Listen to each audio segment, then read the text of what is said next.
안녕하세요. 국어 시간입니다.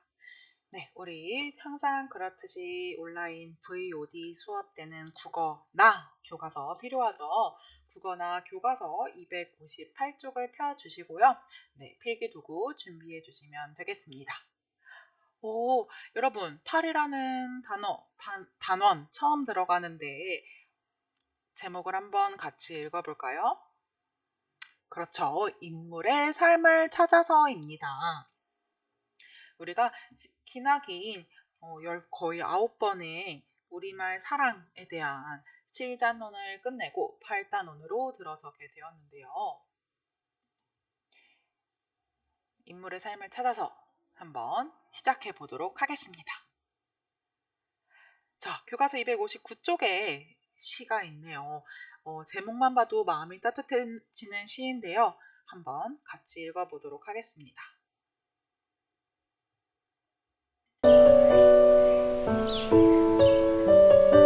행복한 일. 누군가를 보듬고 있다는 것은 행복한 일이다. 나무의 뿌리를 감싸고 있는 흙이 그렇고, 작은 풀잎을 위해 바람막이가 되어준 나무가 그렇고, 텃밭에 상추를 둘러싸고 있는 울타리가 그렇다. 남을 위해 내 마음을 조금 내어준 나도 참으로 행복하다. 어머니는 늘 이런 행복이 제일이라고 하셨다. 선생님이 또 시를 읽는 상황이라서 배경음까지 깔아봤는데 어땠나요? 네, 여러분도 혹시 누군가를 보듬고 있다는 행복을 맛본 적이 있나요? 네, 그런 우리 어린이들이 되길 바라면서 8단원 시작해 보도록 하겠습니다. 자, 여러분, 이 그림을 한번 봅시다. 이 여인들은 무엇을 하고 있는 것 같나요? 네, 유명한 그림이죠. 네, 이분들은 이삭 줍는 여인들이라는 그림입니다. 제목이 이야기해 주듯 이삭을 줍고 있는데요.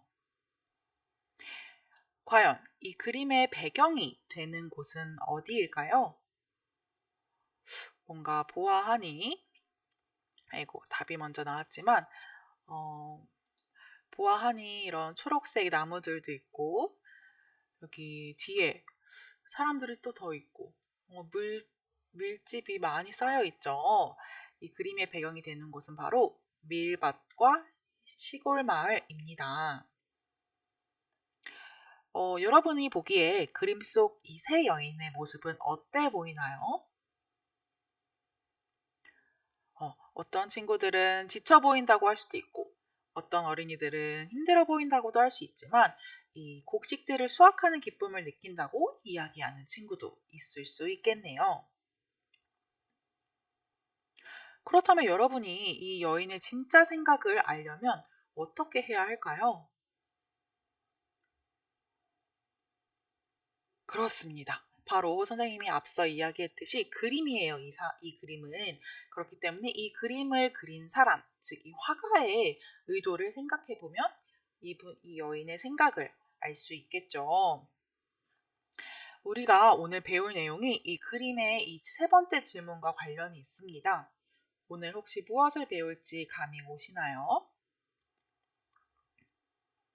이 그림의 생각을 알려면 그림을 그린 사람을 알아야 하듯이 우리는 오늘 바로 글쓴이가 말하고자 하는 생각 찾기에 대해서 배워보도록 하겠습니다. 화가의 그림을 그린 화가의 생각을 알 수 있듯이 우리는 어떤 글을 쓴 글쓴이가 말하고자 하는 생각을 알아보도록 하겠습니다.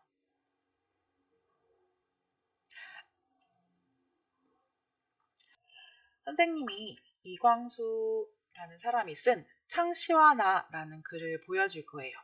우리 함께 그 글을 읽고서 글쓴이의 생각을 파악해 보도록 할게요. 자, 여기 선생님이 글을 가져와 보았는데요. 선생님이 너무 프린트를 많이 나눠주면 여러분이 공부하는데 이것저것 챙기기 힘들까봐 일부러 이렇게 파일로 같이 보고 여러분이 배운 공책에 적어둘 수 있도록 할 거예요. 그렇기 때문에 우리 배운 공책을 같이 펴고 이 글을 쓰라고는 안 할 거예요. 그러니까 우선 배운 공책을 꺼내서 이 제목만 한번 써보도록 합시다. 배운 공책에 이 제목을 쓰고 오늘 날짜 쓰면 좋겠죠? 배운 공책이 없다면 일반 글씨나 일반 각 학급에서 쓰고 있는 공책을 꺼내면 되겠습니다.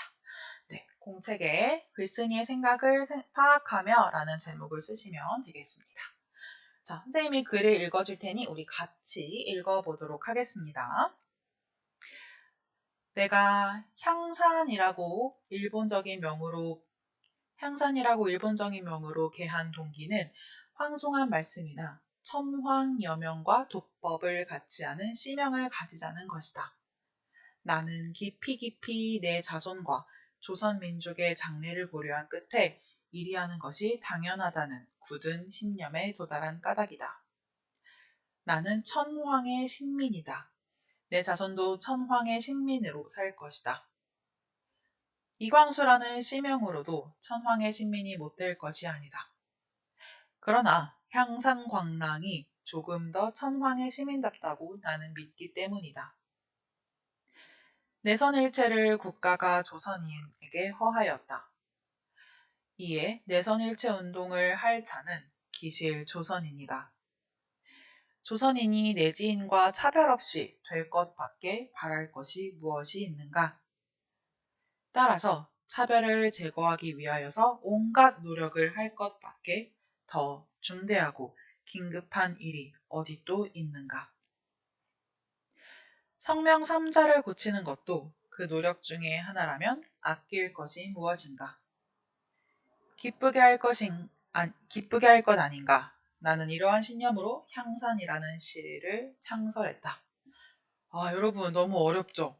선생님이 우리 6학년 어린이들인 만큼 국어 능력을 키우기 위해서 조금 어려울 수 있는 글을 가져와 보았어요. 네, 근데 너무 어렵기 때문에 선생님이 조금의 배경 설명을 한 후에 다시 읽어보도록 할게요. 선생님 너무 어려워서 뭔 말인지 모르겠어요 하는 분들도 이 이광수라는 글쓴이가 어떤 사람인지에 대해서 이야기를 들어보면 아, 그래서 이 글이 이런 글이구나 라는 감이 더 올 것 같아요. 네, 그래서 한번 이 사람에 대해 파악해 보도록 할게요.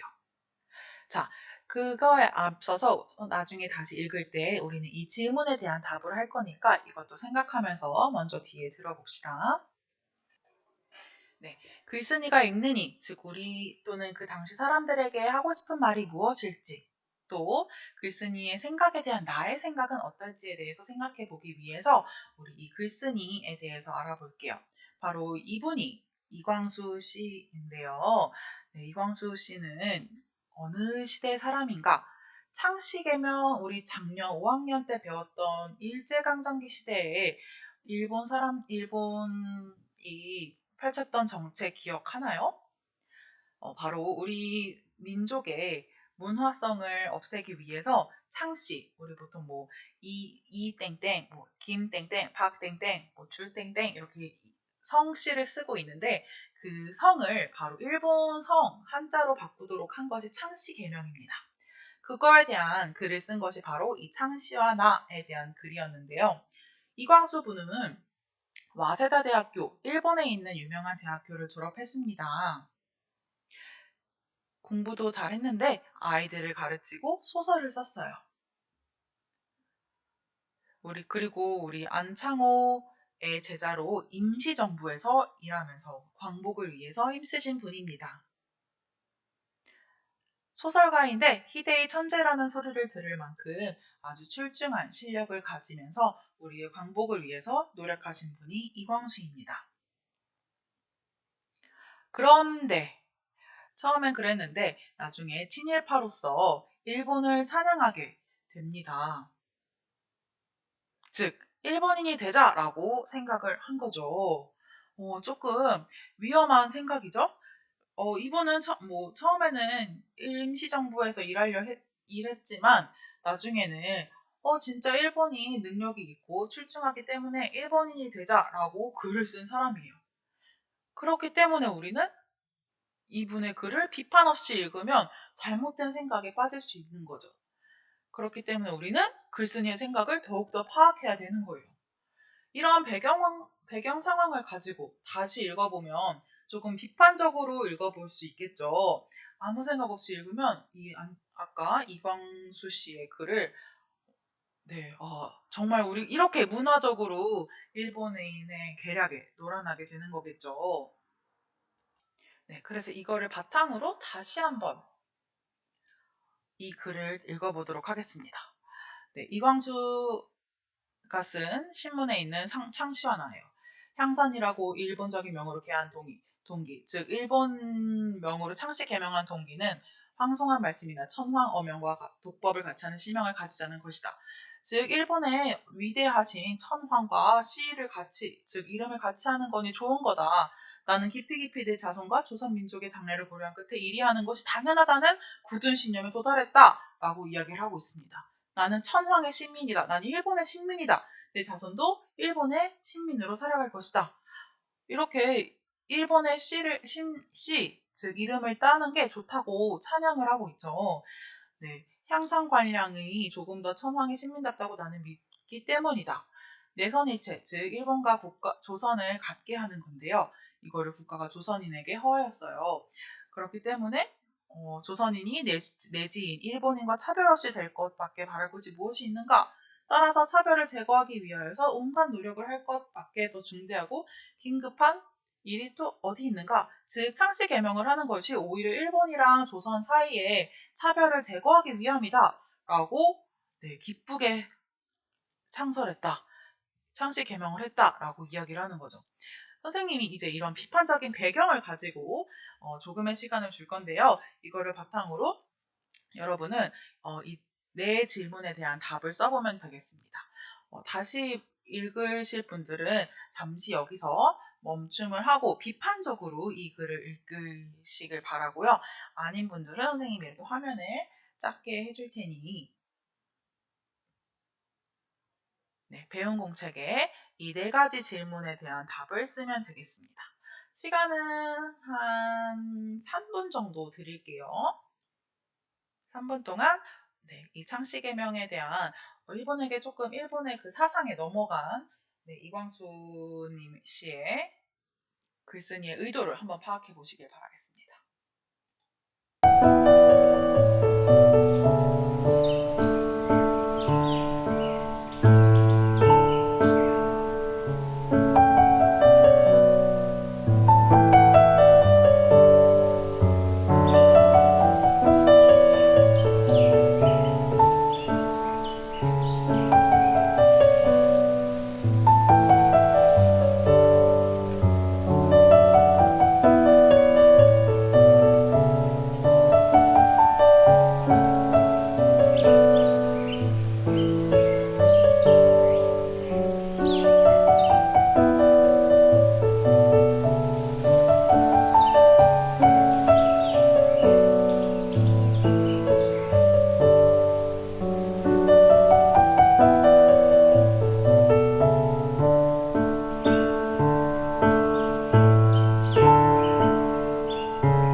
시간이 다 되었습니다. 네, 이렇게 봤는데요. 이렇게 창씨 계명을 찬성하는 네, 이광수 씨의 글을 한번 봤습니다. 그럼 같이 볼게요. 이분의 질문을 먼저 여러분이 뭐라고 썼는지 같이 보겠습니다. 글쓴이가 읽느니, 즉 이 신문을 읽는 사람들에게 하고 싶은 말은 창씨개명해라 이런 말이겠죠. 그런데 이제 우리는 이제 2000년대에 살고 있으니 여러분은 이 글쓴이의 생각에 대해 어떻게 생각하시나요? 여러분의 생각을 듣고 싶은데 선생님의 개인적인 생각으로는 참 이게 잘못된 신뢰, 확신은 오히려 화를 부르고 오히려 다른 사람에게 악영향을 줄 수 있구나. 함부로 어떤 거를 신봉해서도 안 되겠구나라는 생각이 들어요. 이분은 그래도 나름 공부를 했다고 자부하시는 분인데 처음에는 임시정부에서도 일했는데 나중에 이렇게 변절을 하는 거 보면 정말 내가 똑똑하다고 항상 자랑할 것이 아니라 언제든지 조심하고 경계하고 또 겸손해야겠구나. 정말 인생이라는 것이 찰나의 실수가 이렇게 잘못된 방향으로 찰나의 확신과 과신이 잘못된 방향으로 갈 수 있구나라는 생각이 선생님은 드네요. 그렇다면 세 번째, 위의 글을 아무 비판 없이 읽으면 어떻게 될까요? 그쵸. 일본에 대한 긍정적인 생각이 피어날 것 같죠.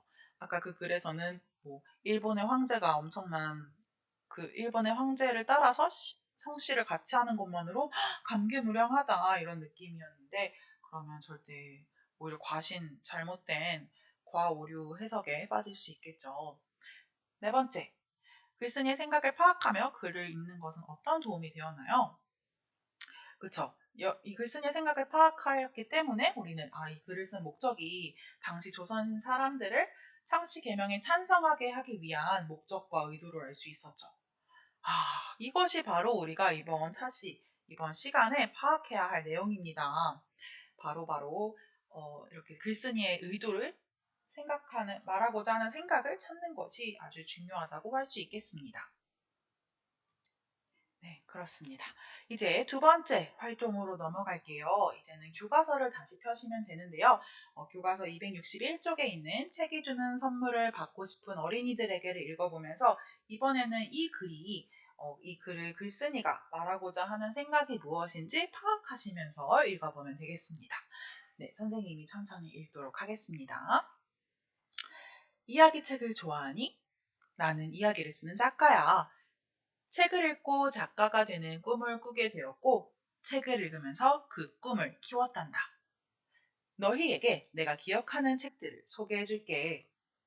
내가 처음으로 재미있게 읽은 책은 발데마르 본젤스의 꿀벌 마야의 모험인데 아기 꿀벌이 꿀을 모으러 바깥 세상에 나갔다가 모험을 시작하는 이야기야. 그 꿀벌이 여러 가지 경험을 하며 자신의 삶을 이끌어가는 모습이 내게 꿈과 희망을 줬어. 이야기가 어찌나 흥미로웠던지 발데마르 본제스처럼 작가가 되는 꿈을 갖게 되었지. 나는 책을 많이 읽었어. 누구보다 빅토르 위고 작품을 좋아했는데 레미제라블은 여러 번 읽었단다. 자신이 받은 도움을 생각하며 어려운 사람들을 돕는 인물 모습이 내 마음을 울렸거든. 이렇듯 빅토르 위고는 현실에서 소외된 사람들의 이야기에도 관심이 있었는데 빈민구제를 주장하며 정치가로도 활동했어. 어니스트 헤밍웨이가 쓴 노인과 바다에서는 온갖 어려움에도 의지를 굽히지 않는 늙은 어부의 용기와 도전을 만날 수 있었어. 갈매기의 꿈은 꿀벌 마야의 모험만큼 내게 특별한 책이었지. 단지 먹으려고 날았던 다른 갈매기와는 달리 자신만의 꿈을 이루려고 끊임없이 나는 법을 연습했던 특별한 갈매기 이야기였거든. 그 책은 내게 꿈을 이루려면 어떻게 해야 하는지 가르쳐줬어. 그래서 작가라는 꿈을 이루려고 더 많은 책을 읽었단다. 책 속에는 많은 이야기가 숨어 있어. 그리고 이야기 속 인물들은 우리를 다양한 경험 세계로 데려다 주지. 꿈과 희망, 소외된 사람들에 대한 관심, 용기와 도전 같이 작가가 말하고자 하는 생각도 듣는단다. 그 많은 이야기에 공감하며 이야기 속 인물의 삶에서 내 삶을 되돌아보는 기회가 된 것도 책이 주는 선물이야. 그래서 책을 읽는 사람은 지혜롭게 세상을 살 수 있다고 해.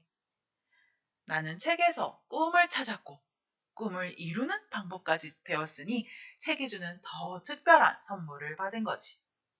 책이 주는 선물을 받고 싶니? 너희도 책을 읽어봐. 네, 이렇게 긴 길이었습니다. 긴 글이었습니다. 네, 266쪽에 잘 쓰여져 있죠.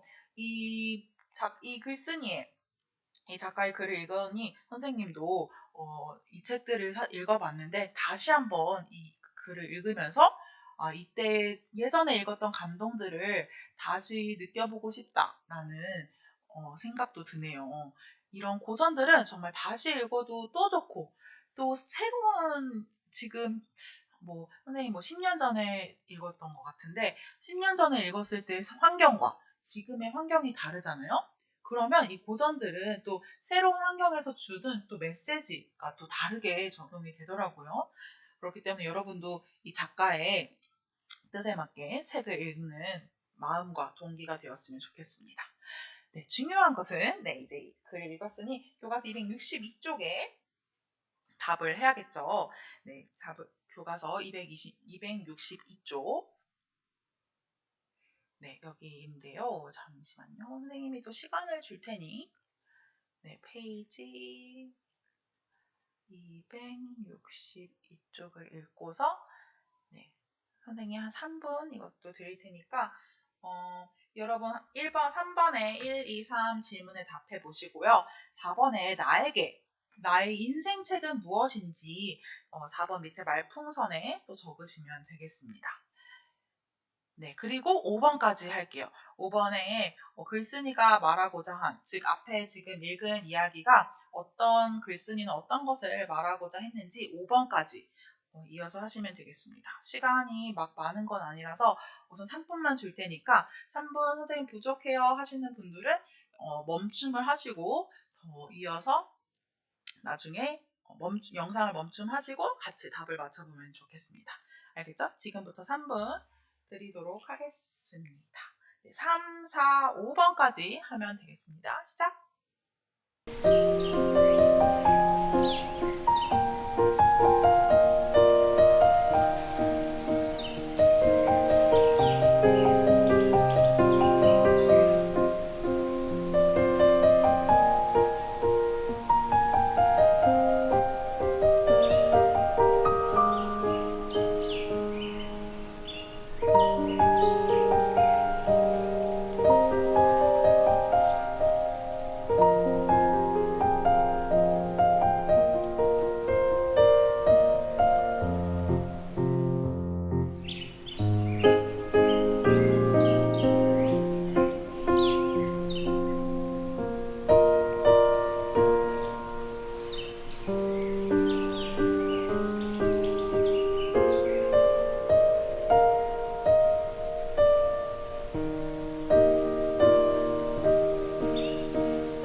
시간이 더 필요하신 분은 멈춤 후에 답을 맞추면 되겠습니다.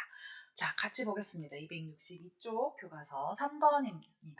글쓴이는 누구에게 이 글을 썼나요? 네, 책이 주는 선물을 받고 싶은 어린이들에게 글을 썼지요. 2번. 2번. 글쓴이가 기억하는 책들에는 어떤 공통점이 있나요? 그렇죠. 등장인물이 글쓴이에게 특별하게 기억되었기 때문에 이렇게 글을 다시 쓸 때 기억이 날 만큼 특별한 책이었겠죠.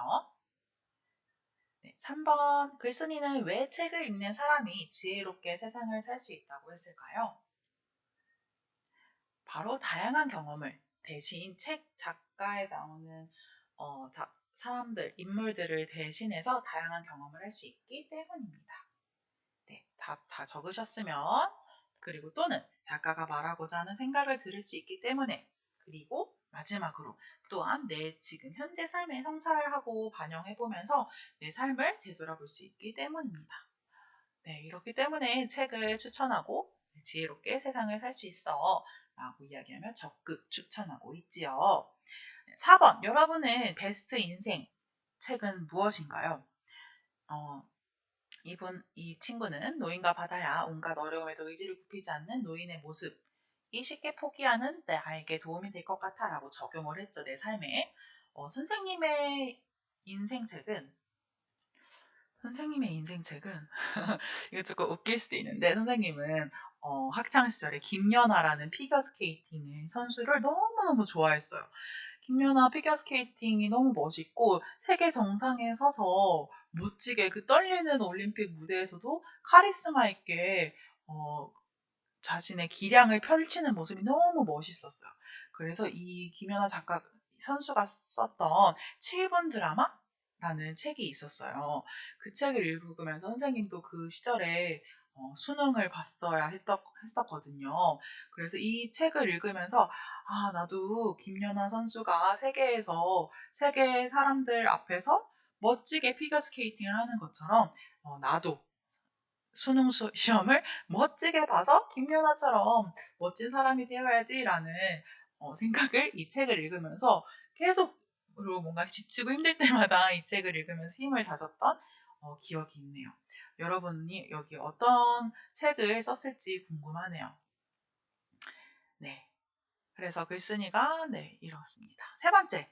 그렇다면 이 글쓴이 제목이 책이 주는 선물인데 여기서도 제목에서도 힌트를 얻을 수 있고 이 글쓴이의 생각을 제목에서도 얻을 수 있고 두 번째는 낱말에서도 읽을 수 있어요. 그리고 세 번째 문장에서도 드러나는데요. 바로 책을 읽읍시다. 좋은 책이 주는 선물을 여러분도 느끼세요 라고 적었으면 정확하게 잘 적은 거겠죠. 네, 글쓴이를 말하고자 하는 생각을 찾으면 좋은 점 이렇게 마무리하면서 적어볼게요. 자, 이렇게 생각을 찾으면 첫 번째, 더 깊이 이해를 할 수 있어요. 그 두 번째, 글을 쓴 목적이나 의도를 이해할 수 있고요. 마지막으로 대상에 대한 자신의 생각을 점검할 수도 있습니다. 글쓴이의 생각도 볼 수 있고 나에 대한 적용도 할 수 있는 정말 많은 장점이 있죠. 다음 시간에는 선생님이 또 새로운 자료를 가지고 올게요. 그 새로운 자료를 보고 이 글쓴이가 말하고자 하는 생각을 더 찾을 수 있는 능력을 길러보도록 하겠습니다. 그러면 오늘도 너무 수고 많으셨고요. 다음 시간에 뵙겠습니다. 그럼 안녕!